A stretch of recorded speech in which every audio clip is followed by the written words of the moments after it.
सार्वजनिक संपत्ति को नुकसान पहुंचाने वालों से वसूली विधेयक गृह मंत्री ने किया पेश। संपत्ति को नुकसान पहुंचाने वालों पर अब होगी सख्त कार्रवाई। कल विधेयक पास होने की उम्मीद।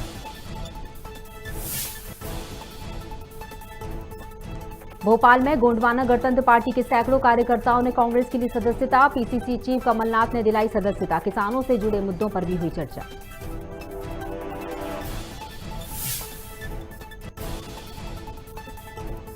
मध्य प्रदेश के नेता प्रतिपक्ष कमलनाथ ने परिसीमन, आरक्षण और रोटेशन पर उठाए सवाल। कहा, कोर्ट में जब आयोग का अधिवक्ता था मौजूद तो सरकार क्यों बैठी रही थी। रतलाम में छात्रा से छेड़छाड़ करना मनचले को पड़ा भारी। ग्रामीणों ने युवक को पकड़कर छात्रा से पिटवाया। पिटाई का वीडियो सोशल मीडिया पर वायरल।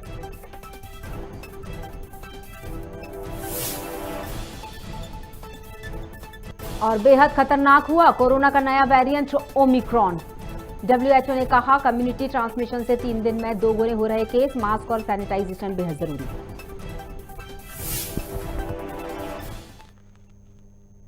नमस्कार, मैं हूं क्रांति प्रिया। आप देख रहे हैं खबर भारत। बढ़ते हैं बुलेटिन में खबरों की तरफ।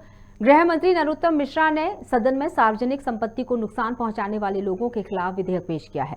मामले की जानकारी देते हुए कहा गया कि शासकीय अथवा निजी संपत्ति को नुकसान पहुंचाने वालों के खिलाफ सख्त कार्रवाई होगी और शासकीय संपत्ति की ईंट निकालने वालों से अब एक ईंट वसूली जाएगी। साथ ही उन्होंने उम्मीद जताई कि कल सदन में विधेयक पास हो जाएगा। इसके साथ ही कहा कि राज्य सरकार हाई कोर्ट और सुप्रीम कोर्ट दोनों जगह न्याय पाने जाएगी। आज विधानसभा के पटल पर यह विधेयक रखा गया है। जो लोग शासकीय संपत्ति को, सार्वजनिक संपत्ति को, निजी संपत्ति को, व्यक्तिगत संपत्ति को नुकसान पहुंचाते हैं, किसी आंदोलन में, किसी प्रदर्शन में, किसी जुलूस में, ऐसे लोगों के खिलाफ कठोर कानून बनाने का मध्य प्रदेश की सरकार ने तय किया है। जैसे हमारे उज्जैन के अंदर 25 दिसंबर को पिछली साल घटना हुई, जैसे 1 अप्रैल को इंदौर में घटना हुई, डॉक्टर लोग इलाज करने गए और उन पर पत्थर फेंके, जबकि उस समय भयानक कोविड का संकट था। ऐसे लोग जो अपराधी की शक्ल में समाज में विचरण करते हैं, ऐसे लोगों के लिए ये कानून है। और मैं मानता हूं कि मध्य प्रदेश की विधानसभा में कल यह कानून पास होगा।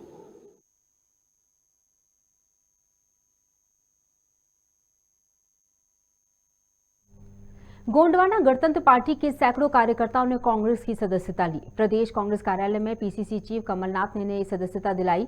किसान कांग्रेस की ये समीक्षा बैठक रही। किसान कांग्रेस के प्रदेश अध्यक्ष दिनेश गुर्जर सहित प्रदेश पदाधिकारी बैठक में शामिल हुए। प्रदेश कांग्रेस अध्यक्ष कमलनाथ विशेष रूप से बैठक में मौजूद रहे। किसानों से जुड़े मुद्दों पर बैठक में खास चर्चा की गई।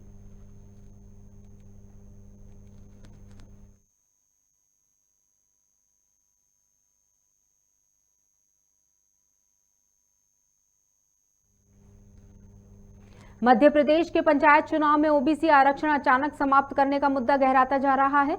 इस पर मायावती के आह्वान पर मंडला में जिला बहुजन समाज पार्टी द्वारा राज्यपाल के नाम अपर कलेक्टर को ज्ञापन सौंपा गया, जिसमें बगैर ओबीसी आरक्षण चुनाव कराना संवैधानिक अधिकारों का हनन और संविधान अनुसार पंचायतों में तीनों लेवल पर अध्यक्ष पद तक ओबीसी आरक्षण को सही बताया गया।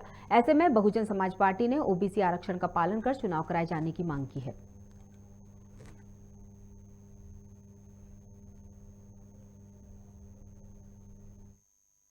आरक्षण में सरकार ने जो अभी प्रावधान किया है और उसको हटा दिया गया है त्रिस्तरीय पंचायत चुनाव को लेकर, आज बहुजन समाज पार्टी पूरे प्रदेश के हर जिलों में ज्ञापन सौंप रही है और सरकार से ये मांग कर रही है कि ओबीसी को भी प्रतिनिधित्व हो।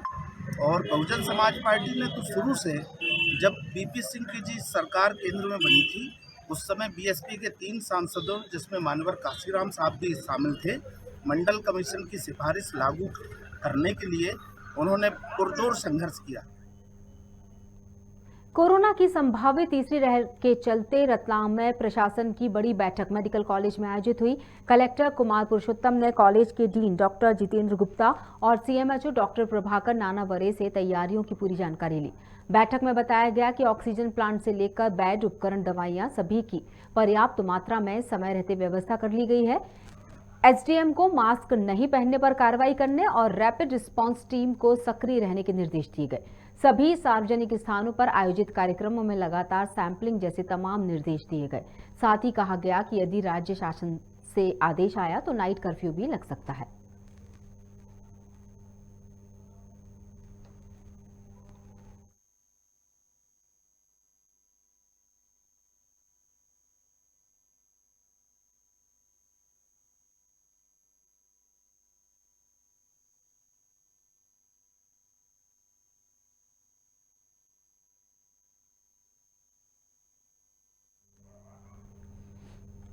महान गणितज्ञ श्रीनिवास रामानुजन की जयंती पर देवभोग के सरस्वती शिशु मंदिर में गणित मेले का आयोजन किया गया, जहां बच्चों ने तरह तरह के गणित के मॉडल बनाए।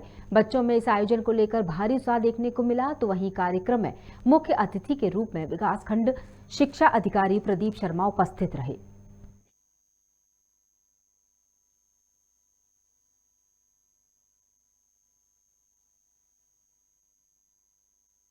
कि महान गणितज्ञ श्रीनिवास रामानुजन, जिन्होंने अपनी जिंदगी में काफ़ी परेशानियों को झेलते हुए गणित के क्षेत्र में महान उपलब्धि हासिल की।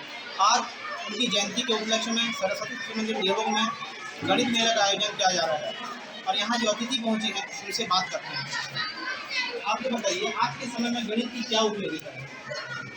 आज का युग गणित का युग है और भारत ने गणित को बहुत कुछ दिया है।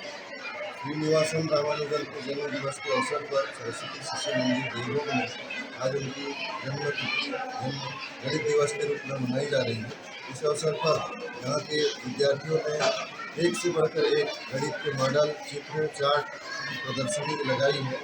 उनका उत्साह बहुत ही प्रेरक है और मैं उन सभी को शुभकामनाएं देता हूँ। इस प्रकार के आयोजन ब्लॉक के सभी स्कूलों में होने चाहिए, इससे बच्चों का गणित के प्रति रुचि बढ़े और बच्चे गणित से डरे ना।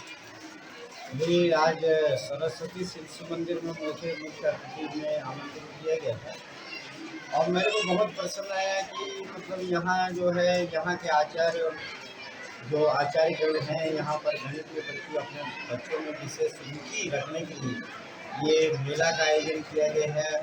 इसमें अति प्रसन्न हूँ। मैं ब्लॉक शिक्षा अधिकारी हूँ और इस कार्यक्रम जो है मेरे ब्लॉक के सभी स्कूल में होना तो चाहिए, लेकिन अभी क्या है, शिक्षक वर्ग टीम जो है हड़ताल में होने के कारण यह आयोजन नहीं हो पाया।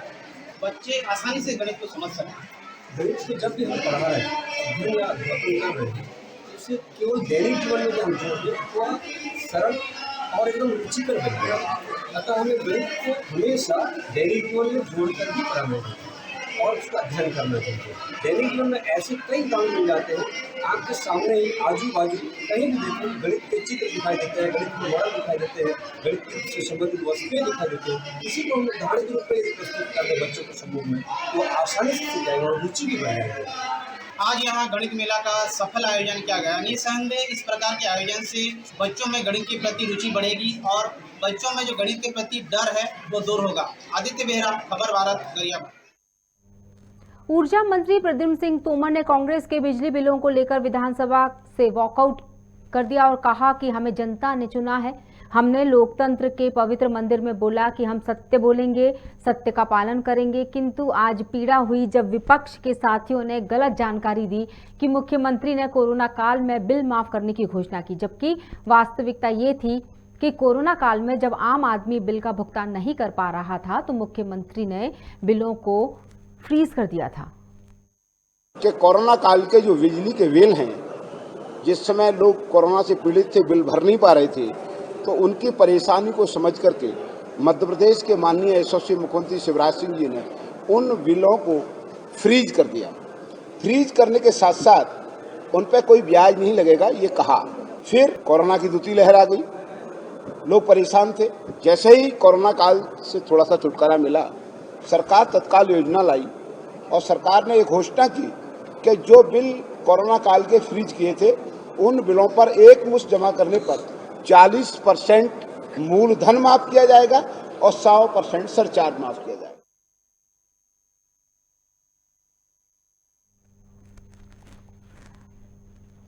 मध्य प्रदेश विधानसभा में पूर्व मंत्री गोविंद सिंह का बयान सामने आया, जहां उन्होंने कहा कि बीजेपी सरकार में आज भी खाद का संकट है। व्यापारियों के गोदामों में खाद भेजी जा रही है, जिससे किसान और जनता दोनों परेशान हैं। स्कूल की छात्राएं खाद लेने लाइन में लगी हैं। वहीं ये भी कहा, बीजेपी सरकार प्रदेश को बर्बाद करने में लगी हुई है। और हर पूरे प्रदेश के करोड़ों किसान मध्य प्रदेश में भारतीय जनता पार्टी की व्यापारियों के द्वारा साठ-गांठ मिलकर करने से जो कांग्रेस पार्टी के समय सोसाइटियों को 80% खाद और व्यापारियों को 20% खाद देने का प्रतिबंध लगाया था, भारतीय जनता पार्टी की सरकार बनते ही वो प्रतिबंध हटा दिया और पूरा खाद गोदामों में न भर के व्यापारियों के गोदाम में चला गया। इसलिए भारतीय जनता पार्टी की सरकार के द्वारा पैदा गया खाद का संकट है, आज भी पूरे प्रदेश में हाहाकार मचा हुआ है। चिरमिरी में नगरपालिका निगम की बैठक हुई, जहां बैठक में जमकर हंगामा हुआ। नेता प्रतिपक्ष संतोष सिंह ने वहीं महापौर कंचन जायसवाल की जगह MIC सदस्य शिवांश जैन के जवाब देने पर हंगामा हो गया। विपक्ष ने जलावर्धन योजना को लेकर कांग्रेस की निगम सरकार पर निशाना साधा।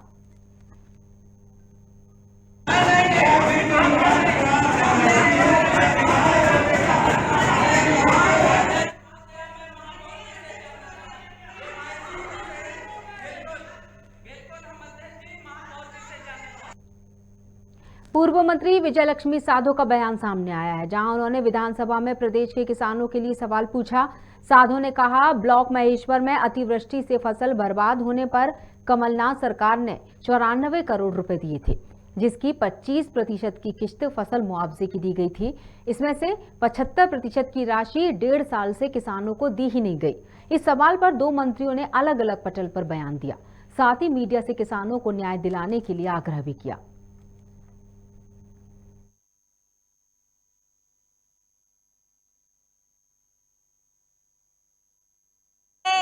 प्रदेश के किसानों के हित के लिए विधानसभा में एक क्वेश्चन पूछा था।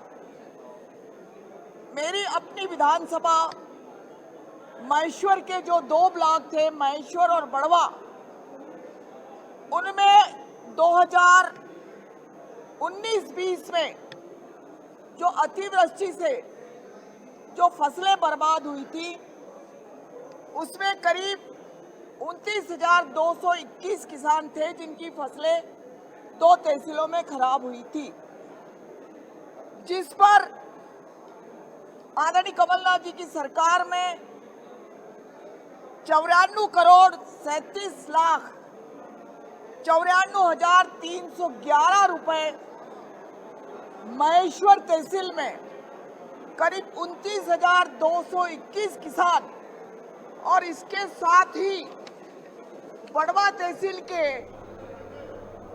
23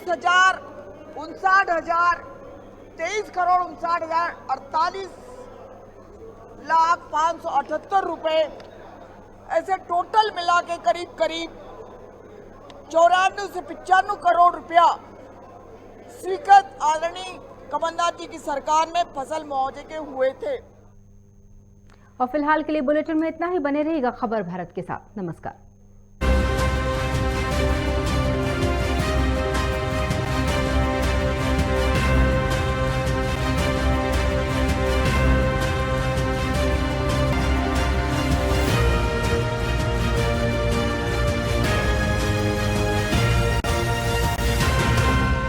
शिक्षा, सुरक्षा, बढ़ती महंगाई, बिजली पानी और बेरोजगारी, आमजन की हर समस्या से है हमारा सरोकार। देखिए खबर भारत का खास कार्यक्रम सुनो सरकार, सोमवार से शुक्रवार शाम 6 बजे सिर्फ खबर भारत को आप देख सकते हैं डिजियाना के चैनल नंबर 365 पर। साथ ही खबर भारत को सोशल मीडिया के सभी प्लेटफॉर्म पर फॉलो करें। हमारा फेसबुक अकाउंट है खबर भारत। यूट्यूब पर खबर भारत को सब्सक्राइब करना बिल्कुल ना भूलें। और हाँ, ट्विटर पर हमें फॉलो करें @खबरभारत242। कृषि को कैसे बनाएं लाभ का धंधा? कृषि व्यवसाय से क्यों नहीं मिलता उचित लाभ? अब ना हो निराश, खबर भारत है किसानों के साथ। खबर भारत पर होगी कृषि से जुड़ी हर समस्या पर बात। देखिए खबर भारत का खास कार्यक्रम कृषि मंथन हर रविवार शाम 7:30 बजे सिर्फ खबर भारत पर। स्वस्थ शरीर से रहता है स्वस्थ दिमाग। सेहत की हर बात खबर भारत के साथ।